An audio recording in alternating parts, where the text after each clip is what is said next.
And now, it's time for the week that was, featuring Coach Marc Montoya of Factory X.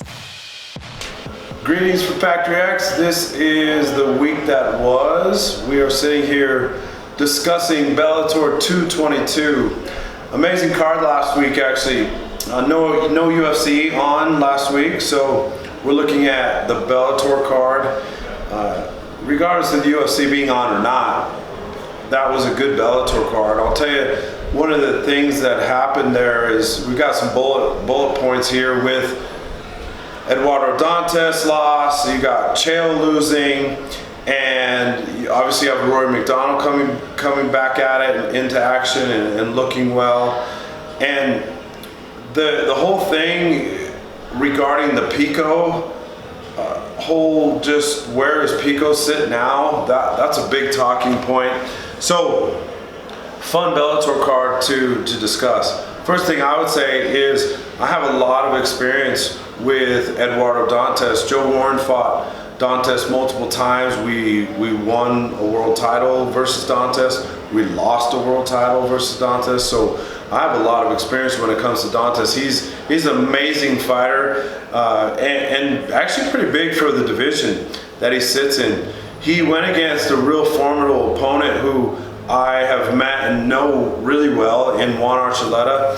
Juan is a special talent. He's gone out there and shown that no matter whom they put in front of him, that he's got absolutely one-stop hit power that can sit a guy down, and he proved that he was winning the entire fight if you watch that fight, and he kind of drew Dantas in.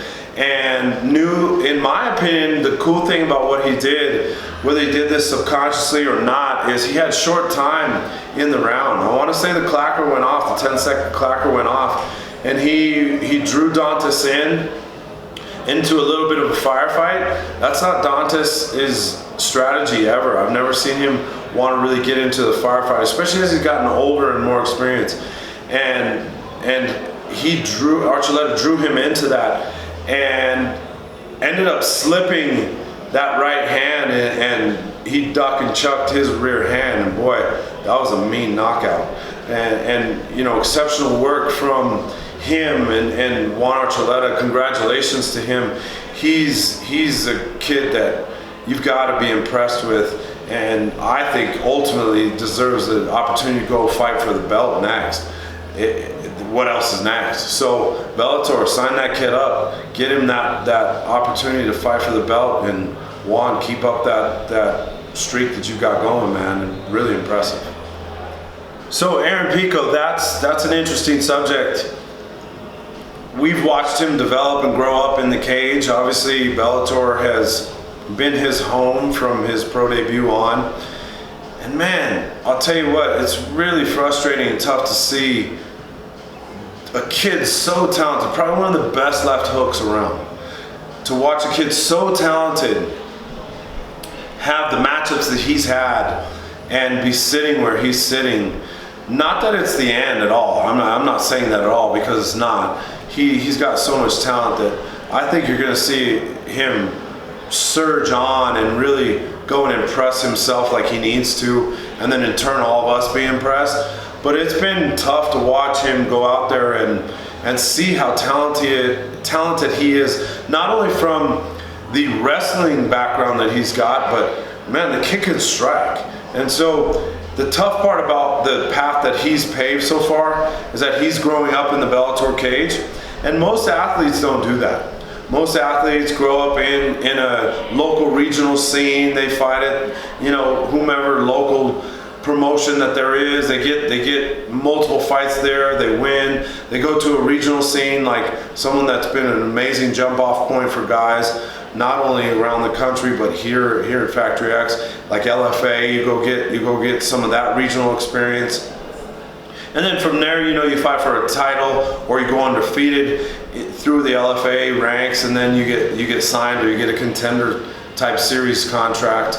You go do something there, and then you go to the UFC, potentially get signed off a contender series, go there, and then now you start your career in the UFC, for example. Picot's done a completely polar opposite thing. He's gone into the Bellator cage, and he's grown up in there. And we're watching a super, super talented kid grow up in front of our eyes. And when that happens, you're gonna find sometimes some of these stumbling blocks. So one of the things I would say is to Picot is, hey man, you've lost some of those fights we all thought you were going to win, I'm sure including yourself and your camp. Don't lose that confidence, man. You're still one of the best there is around, especially up and coming talents that is around the country, around the world for that matter. Continue to believe in yourself. Even though this is the darkest part in your life right now, where you're sitting there going, man, what the heck is going on? Believe in yourself. Hey, you're still the baddest motherfucker on the planet. And you can go out there and you can still be great. It's just, I hope for your next opponent that you guys continue to choose well and give yourself the opportunity to get back on a streak and a run. He's gonna do that. I can't see him not doing that. He's way too talented. So with all that said, he's just kind of taking the reverse approach. That reverse approach has given him a little bit of stumbling blocks that you don't see as prevalent on the local regional scene, because you're not sitting there and they're not pumping them up like they do with Picot in the Bellator cage. So because of that though, those stumbling blocks, we're all sitting here cringing going, oh crap, we thought Picot was gonna win. Hey man, keep smiling, keep being what you are, keep doing what you're doing, because you're just scratching the tip of that iceberg. You have your potential and your growth is so up there. Just keep doing what you're doing, man. You're gonna be back. So Rory MacDonald, man, that guy is special. I'll tell you, he is like the serial killer, but yet really nice guy, but yet who the hell knows what he is, like type guy. He's special, man. And in the cage, that guy is amazing. I mean, that guy is talented. He's been across the cage with the best in the world, and he again fights in Bellator 222 against Neiman Gracie, who's an amazing jiu-jitsu practitioner, comes from the Gracie lineage, which is always amazing.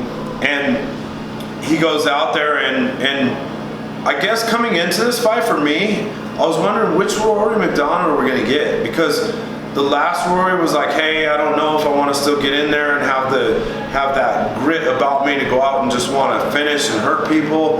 Were we going to get the nice Rory, or were we going to get the real mean Rory? Who were we going to get? Bottom line is we got the Rory that wins. And to him, kudos to him, because man, he's been through some wars. He's been across the toughest guys on the planet. He's gone out there and continued to grow. I mean, he comes from an amazing camp, TriStar. He's got a great lineage in the sense of what he's done with his overall MMA game. Obviously, he's worked on himself mentally, because those questions he had about himself last fight, pre the Gracie fight, he obviously answered. He went out there and he won. And hey, man, Rory MacDonald, you're a savage, bro. Kudos to you. Keep up the great work. So finishing up with Chael Sonnen. What can you say about the American Gangster other than bravo, man? You've had an amazing career. Thank you for everything you've done. You're an exceptional MMA practitioner and trailblazer.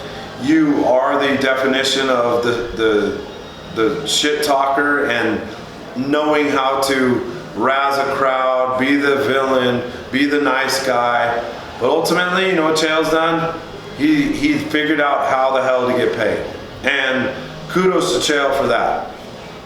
He went out there, he fights Lyoto Machida, both ex-UFC vets, both amazing in their own right, especially when they were coming up through the ranks, and goes out there and, man, not only did he eat one of those knees from Machida, but took two. I mean, the first one you couldn't finish Chael. You say whatever the hell you want about him, you couldn't finish him. He's that wrestler. I know Chael fairly well because Joe Warren was teammates with Chael, and I've trained Joe for 9 years. Chris Camozzi is really good friends with Chael.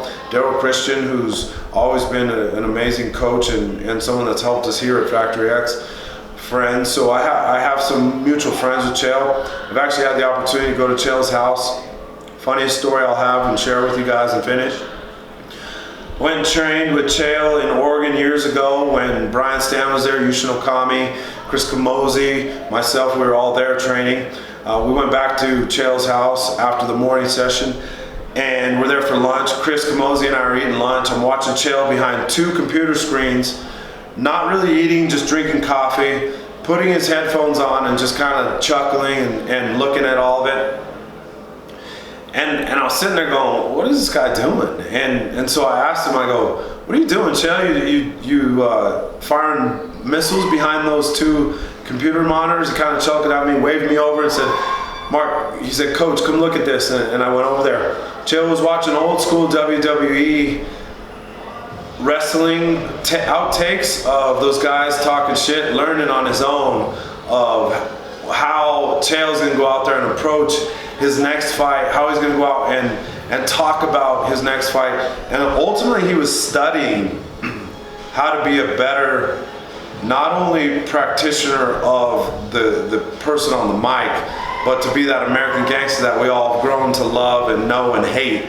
And man, he was putting in the work behind the computer screens, not just technically, not just on the mitts and on the mat, but when it came to his strategy of how he was going to go out and promote himself, promote a fight, promote his opponents. And I'll tell you what, I saw firsthand that guy doesn't sleep. He's working, he's trying to promote what he was best at, and that's go out there and sell something. And hey Chael, hats off to you. Thank you for everything you've done. Thank you for being that trailblazer that you've been in MMA. We wouldn't be where we're sitting without guys like you. And so thank you very much, man, and have a blessed future, and kudos to you and your family for giving us that time. Signing off from Factory X. If you liked the week that was, please like, share, and subscribe to our YouTube channel. We'd love your feedback, and we appreciate you guys for tuning in. Have a blessed day.